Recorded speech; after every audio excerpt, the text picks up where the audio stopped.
So you're obviously into listening to podcasts, and if you're not, you're clearly lost because this is a podcast and you've taken a wrong turn on the internet somewhere. So, for all you podcast listeners out there, I'm here to inform you that you can actually be getting paid to listen to this. This is all through a fancy app called Podcoin. Download the Podcoin app and use referral code COMICS and get yourself 300 coins to get started. What do you do with these coins? Well, these coins can be used to obtain certain things like gift certificates and other valuable things that you would use in your day-to-day life. Or if you're of the more charitable sort, you could rack up these coins and give them to certain charitable organizations. And, warm your heart that way, just by doing the things that you would normally be doing anyways. And that would be listening to the Cheers to Comics podcast. So, hop on the Podcoin app, New Year's code comics, and start earning immediately.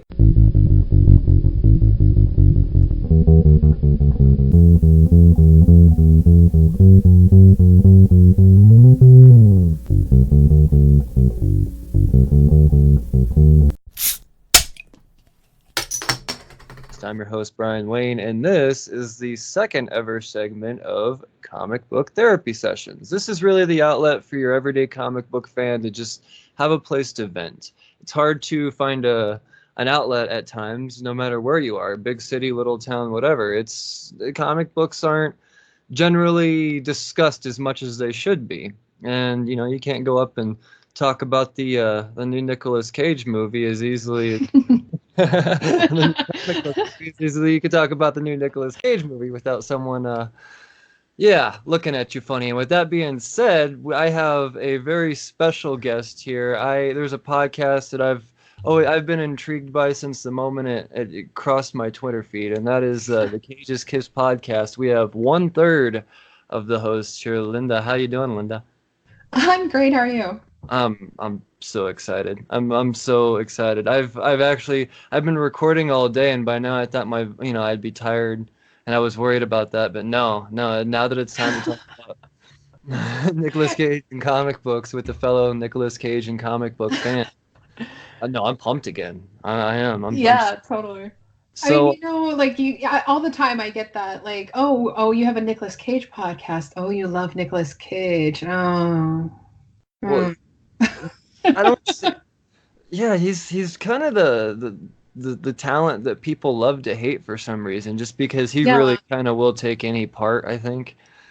But he always, no matter how over the top he is, I always find it entertaining. And I think that's really what the whole point of being in the entertainment industry is to entertain, even if it's not on a level that you expect to be entertained. I think that makes him all the more genius, and the fact that he's had so many different roles and he's been able to master that same type of feeling in so many different ways, so many different times. I find he really is just a master. He'll give you a performance you won't forget. That's for sure. Yeah, that's for damn sure. But some of my all-time favorite movies are Cage movies. But the reason why, for all of you listeners out there that may be a little ignorant as to why am I talking about Nicolas Cage on a comic book podcast? Well, this dude has a deep tie to the comic book industry, a deep love for comic books. So much as to the point where he changed his stage name after one of his favorite superheroes, Luke Cage. Although that's depending on what story you believe, because he'll also say that he named himself after one of his dad's favorite composers, John Cage. Ah. So I'm going to go with the Luke Cage thing. I'd rather that one too. But I mean, that's just the tip of the iceberg. I mean, and I specifically brought you on because I know that you have a much deeper knowledge of the world of Cage than I do, despite my love. I mean, you have an entire podcast dedicated to the dude. So yeah, the love runs deep. Yeah, I mean, what's your favorite tie for Cage to comics? What's the first thing that you think of? Oh, well, there's so much. I mean, there was a whole story about the theft of his comics, and even just as a child, he has a lot of ties with comics. Like, of course, there was the name change, And when he was a kid, he was getting bullied really hard by the neighborhood bully who would like beat him and his brothers up. And one day he decided to be the Incredible Hulk, and he took off his shirt and screamed as loud as he could and chased the kid down the block. And that's part of what gave him the acting bug. He saw like what power there was in acting. And I just love that story because it's, comics and acting, like, I don't know, I feel like it was a real pivotal point in his life. That's incredible, and no pun intended with that being a whole story. Like that. I've never heard that story. That's so fucking cool. He And literally now that I holds think out. about it, if of all the, he wouldn't make a bad Bruce Banner. He Oh really no. wouldn't. I mean, the over the top transformations would be perfect Right? for him. Can you imagine Nick Cage turning into the Hulk on screen? Oh my God! Cage smash. Yes, yes. I would They wouldn't definitely even say need to that. CGI it. Like they could just use his over the top performance, and he'd do it so well that the human brain would automatically just visualize the green and the muscles and the The yeah. short shorts. Yeah, for sure. See, Hollywood, we have ideas. It's just give it to Cage, man. But also when he was like about 9 or 10, he created an alter ego, the Spirit, and he would wear a white T-shirt with like a black S on it. He would wear a white fedora and a white cape, and he'd strap a boomerang onto his chest, climb out his window, and he would like roam the alley behind his house looking for evildoers. So, He was seriously a superhero as a kid. oh He yeah, was totally. oh my God, I didn't think it was possible to like this dude anymore. And I have a feeling, I mean, this is just going to get better and better for me. This is supposed to be the therapy session for you guys, but I kind of flipped the table on this one. I want to know everything about all of this, so this is kind of for me as well. You get a vent, but I'm here to learn just as much. So, yeah, no, this works two ways here. Carry on. I mean, it's great that we're starting out as a child. Isn't that like how the normal therapy session usually starts? I don't Right. start at the beginning. All started when he was a young child. Yeah, and bullied, and now he's a superhero with a towel around his neck. Right. Jeez. And everybody knows that he named his second son Kal-El, and Mm. so that's pretty goddamn nerdy. Yeah, no, that's. I mean, they're like super nerds out there. They'd be like, "Whoa, bro, chill." Yeah, totally. I was thinking, like, if it were anybody but Nick Cage, like that kid would so get beat up. Like I Oh would be yeah, saying, "Oh, that poor kid." oh yeah. No, because Cage could very well be Jor-El. Right? You know, Exactly. Exactly. I guess depending on how he feels. right, right. But also he co-wrote a comic called Voodoo Child with his son Weston, and I actually have that coming to me from Amazon tomorrow, so I'm pretty excited Oh, about that. that's awesome. I have to say my aim is kind of low. My hopes are low with it. I feel Well, like I that's mean, a start. yeah, no, they can't be too high. I But mean, I how old was his kid? I want to say he was in his 20s. Oh, okay. So, I mean, it's not written in crayon. Yeah, exactly. Okay. But also, I believe that Mike Carey is one of the co-writers on there as well. Oh, So I'm pretty excited for it. But, that sounds amazing. I'm gonna have to do some research and look it up myself now. oh yeah, it looks pretty good. But I guess I should go into the big theft. Uh, Yeah. Well, I mean, so I guess before we get to the theft, I mean, we could maybe. So the rumor is that leaving Las Vegas gave him that was enough of a paycheck for him to obtain the almighty Action One. That was at least from what I understand. Once he got the leaving Las Vegas role and all of that great shit, he was like, "All right, I'm getting my Action One." Is that right? I mean, is that the right well, timeline there? Well, actually, it's a couple years after. Well, no, actually, no, you're right. I think no, it is right. Timeline, yeah. He didn't make a lot of money off of leaving Las Vegas, but he did get the Oscar that year, and so that opened up a lot of other Okay, jobs for him. got So it. yeah, actually the timeline makes sense. Okay, cool. So yeah, that's he got the Action Comics one, and it was a big deal, but that made him a target. Oh yeah, totally. And yeah, no, that kind of leads into the whole theft thing that you wanted to talk about. I mean, that was really the holy grail of this mission for these prick thieves, I would imagine. They just so happen to come off with some other stuff as well, like a Detective 27 and a Yes. Oh, yes. uh, It hurts my heart whenever I like read about it, but or think about it. But yeah, he had a huge collection that was like in a display case, a bulletproof display case, like on his wall.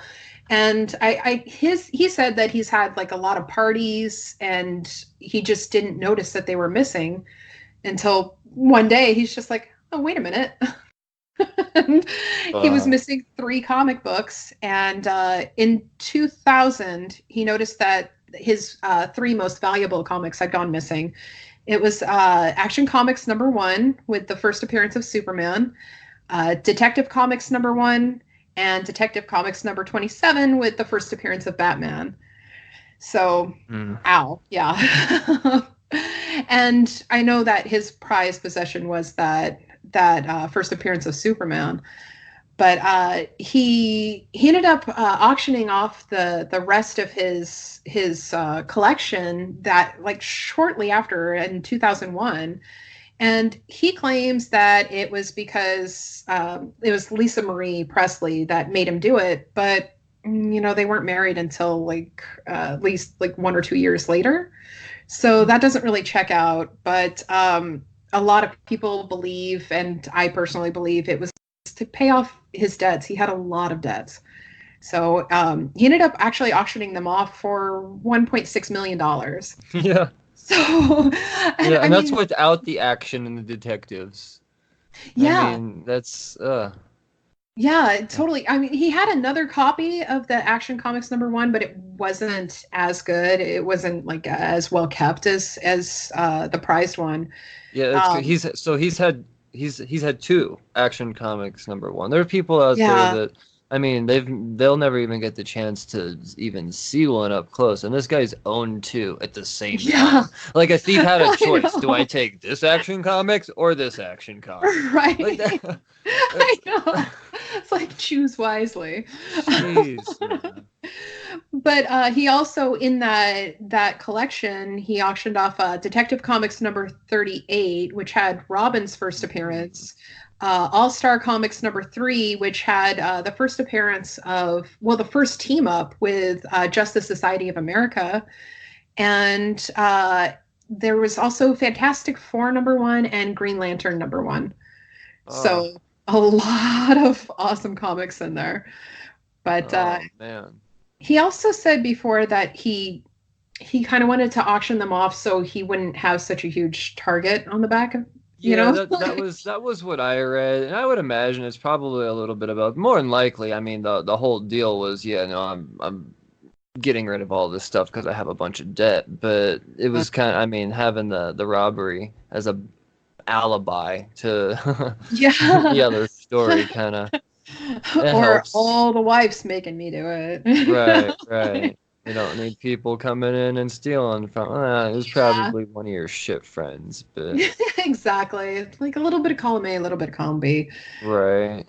But yeah, 10 years later, in April of 2011, it was his #1 of Action Comics #1 was found in a storage unit. And I guess it was That's right. I forgot that same copy. Oh shit.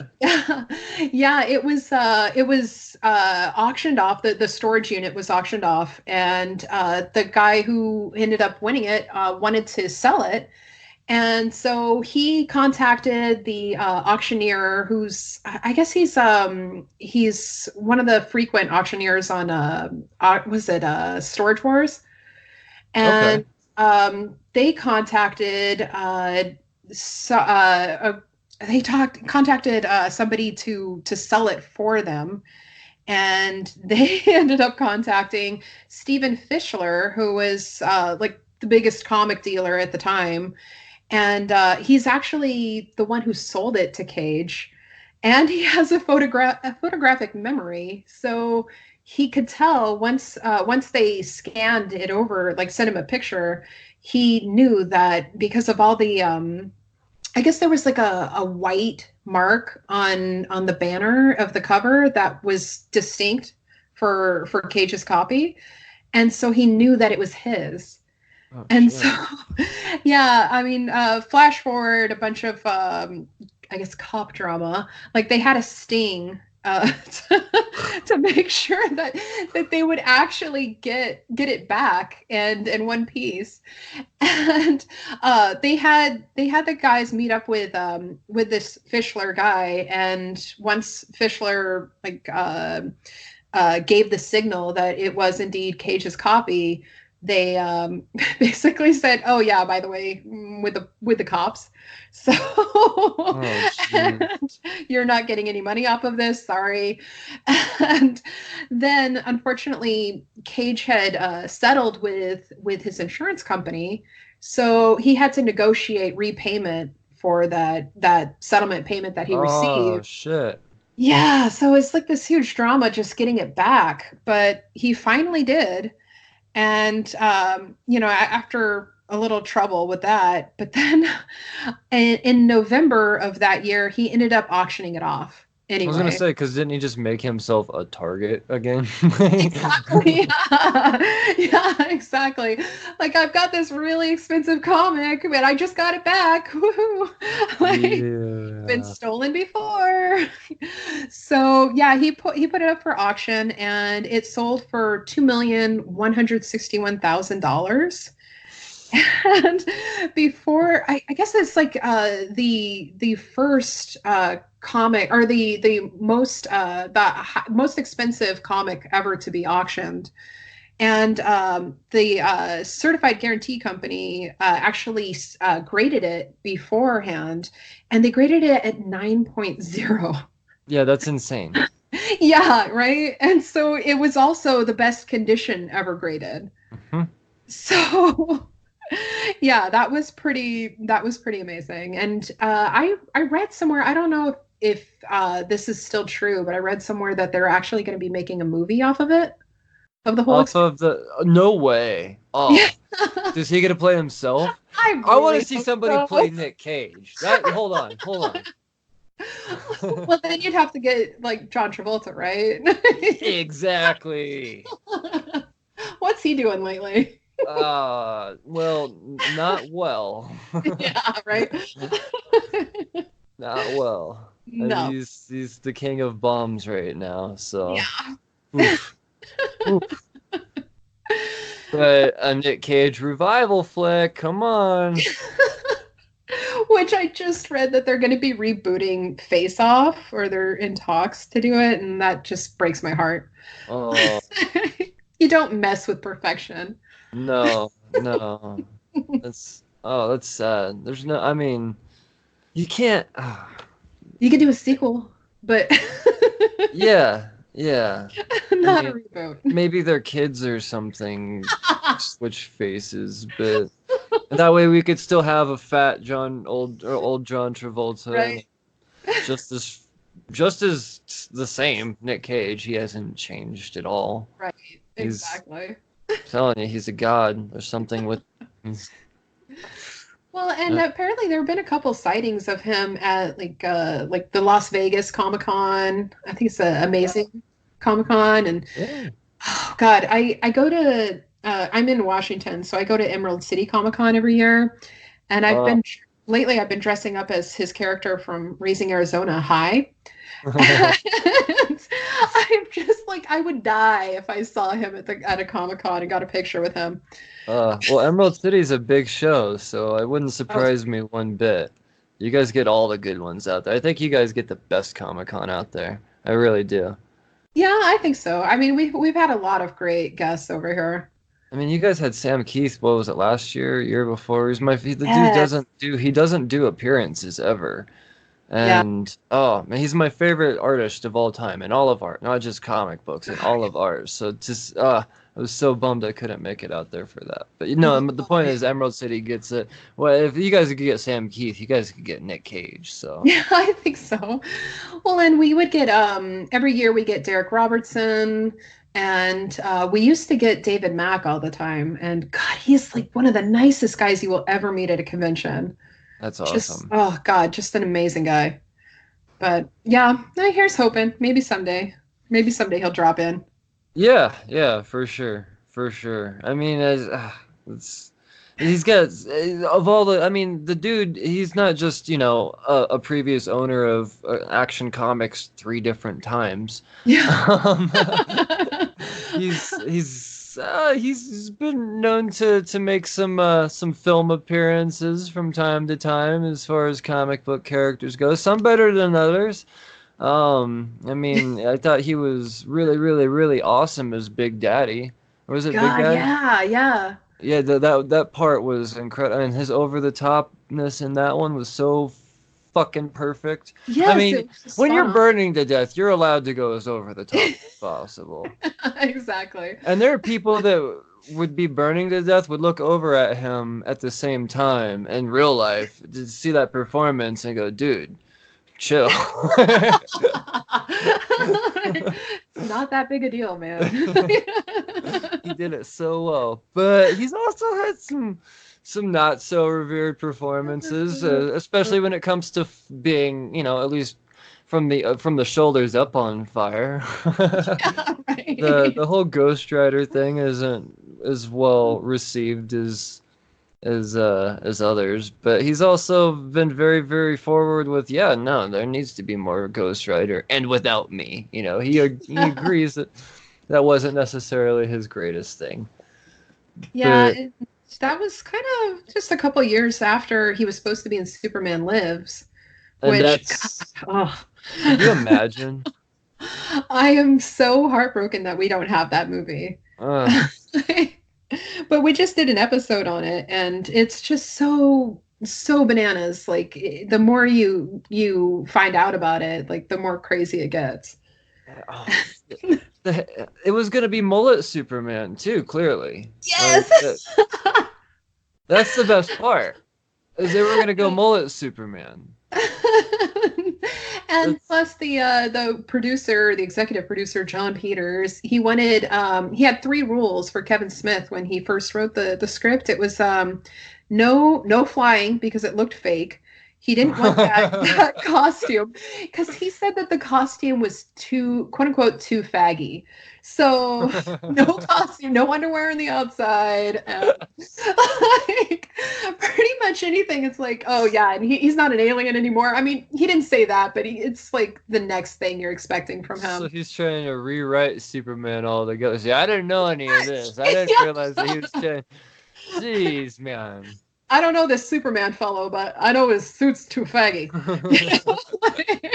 And this alien and superpower thing doesn't work for me. No, no. Doesn't work for me. He It's needs just to skip gracefully, not fly. right, pretty much. And oh, he wanted a giant spider. He wanted him to fight a giant spider, which he ended up getting in Wild Wild West. So Uh, uh, you have him to thank for that. oh man, I love it. He's such an enigma. He really is. And the fact that, I mean, it's such it really is a treasure to be a comic book fan and to have Nick Cage on the planet at the same time, because he really somehow does make comic books better, and so in so many different ways. I don't know. There's so much to appreciate about him. I don't know what else you got for. I mean, as far as the comic book, yeah, you have so much knowledge on this stuff. I had no idea. I finally found an outlet for it. This is what we're here for. I used to think that it would take me nowhere, but finally I've got a use for all this trivial bullshit. Oh man, and so many other people are gonna be blessed and graced with this this trivial bullshit. Oh yeah, yeah. People are talking about like things that are actually helpful to the world, and here I am like spouting my Nick Cage knowledge. Like, but did No, you no, know? no, this helps. Believe me, this helps. This is all good stuff. I'm just doing my part. It's yes. Yes, we are. But yeah, he's a blast. I mean, even in his worst movies, it's still, it's fun to see him. And you could tell when in like his I guess his most guarded performances, you can tell like how upset he was to be in like forced into that character. Yeah. Oh yeah. For sure. Absolutely. So Absolutely. he is a treasure. He really is. He really is. Well, I mean, if I know we could just go on and on about Cage and all of that, but I guess I gotta kind of step away from my selfishness for a second and still kind of give you your outlet. And I mean, this is more than just about Nick Cage. This is also about the love of comic books in general. And I mean, you clearly have a passion for comic books because if someone were to say be on an obsessive Cage level like you and I, more so you. And I don't mean that in a bad way. I mean obsessive in a good way. Some people need to know this stuff. But I mean, you chose to also focus. I mean, there's so many different aspects that you could focus on when it comes to gaining knowledge of Nick Cage, obviously.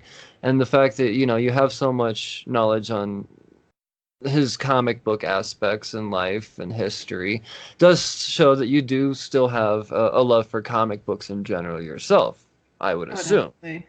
Oh yeah, I love comics. I'm just with studying for my master's degree, I've been woefully behind on my comic reading, but I still have like a huge pull list I get every week, and then I go in and I don't have time to go through the previews, so I have to like go through the new releases and go, oh, and like pull a bunch of other stuff, and like my stack just keeps getting like bigger and bigger. But I do love comics, and like I don't know, I feel like they're my way to relax at the end of the day. Good. Like I kind of like no matter what kind of shit's going on in my life, like I can end just by kind of,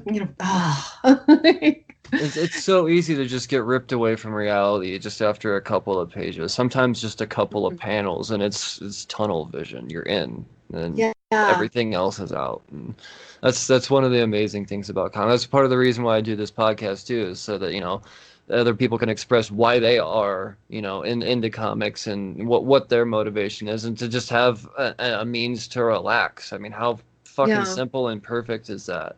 It's a beautiful thing.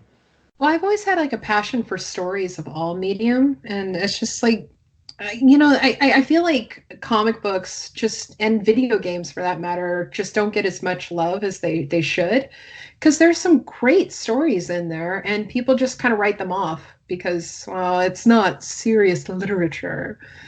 Well, and that's where the indie comic world steps in. Is Yeah, yes, yeah, Marvel and DC, the big two, the whole superhero genre. That seems to be what so many people correlate comic books to. But really, as a whole, in the comic book industry, that's just a small portion. So many of these right. stories are so far from just people in tights punching each other with Yeah, superpowers. It's the indie comic book world is incredible. It really is, and all of these shows and everything are really starting to appreciate it more and more and yeah. more. These indie comics are getting picked up, and a lot of people don't realize that a lot of the shit they're enjoying on TV just came from a comic book creator. That's Yeah, it's exactly.